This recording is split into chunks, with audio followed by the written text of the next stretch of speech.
pretty tedious work, but we've been successful so far, and it's an honor to help Florida Forest Service, protect the citizens of Flagler County. Flagler County Fire Rescue has been providing mutual aid since Saturday to the Florida Forest Service and the Florida Department of Environmental Protection, the lead response agencies for a 4-acre brush and mulch fire in Favoretta that could continue to burn for days. Flagler County Fire Chief Michael Tucker. Well, the challenge with these kinds of fires is that, one, that the piles are quite large, so there's a lot of fuel, in these piles.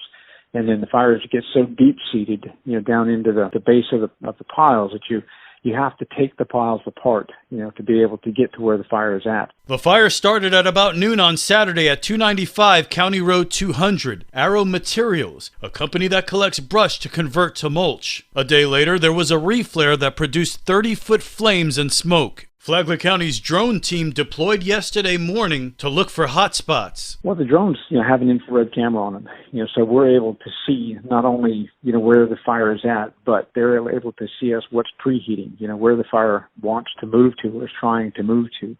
And that's a big deal, because if we can't just, prepare for the fire where it's at, we've got to figure out where it's going and to try to make sure that we're mitigating that as much as possible, whether it be cutting fire lines or breaking piles apart and things like that. So the drone team was definitely a big asset. This local news is a service of Flagler County's Toyota dealer, Beaver Toyota US 1 St. Augustine, here to wow you. Flagler Sheriff's Children's Charities, a tax-deductible 501c3 charity established by Sheriff Rick Staley in 2020, will be hosting its Shop with a Cop event on December 2nd at the Palm Coast Walmart at Cypress Point Parkway. Flagler County Sheriff Rick Staley. Where we'll take over 100 children who might not otherwise have Christmas and take them on a shopping spree at Walmart. Every child will get a $200 gift card. Sheriff Staley adds for 2022, FCSO personnel have donated a total of nearly $19,000 towards the Shop with a Cop program. Our deputies not only serve the community every day, but they also contribute to Flagler Sheriff's Children's Charities through our payroll deduction.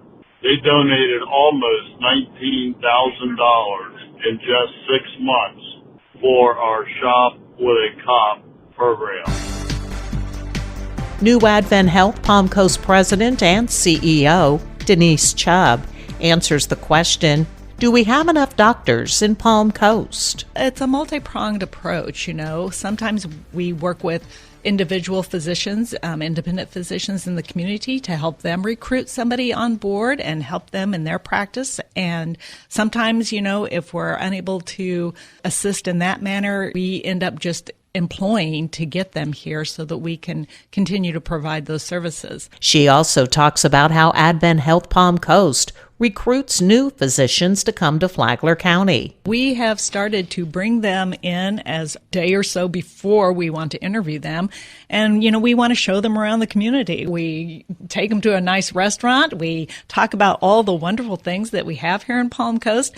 And it's definitely paying off. We're seeing some definite interest from physicians. Advent Health Palm Coast President and CEO Denise Chubb.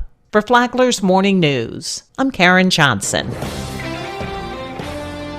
How many people does SMA's food service program feed? Chef Kirk Keith, the Director of Food Services, says that within Flagler County there are about 85 in the Women Assisting Recovering Mothers program. Beyond that, though, he says that there are many other programs feeding clients. In Volusia County, we have 6 different programs there that we feed. We have a work release program that's housed in 2 different buildings. There we have the potential for approximately 185 clients. We have an adolescent program and a preteen program on Tiger Bay. There is a potential there of about 40 children that live there. Keith said in total, SMA's food service serves about 657,000 people. Listen to the Flagler Voice on WNZF on Saturday mornings at 8:30, anytime on the Flagler radio app. Tomorrow, getting the experience in the kitchen. From the WNZF newsroom, I'm Deb Albertson. And now you're up to date on Flagler's Morning News. I'm Rich Carey.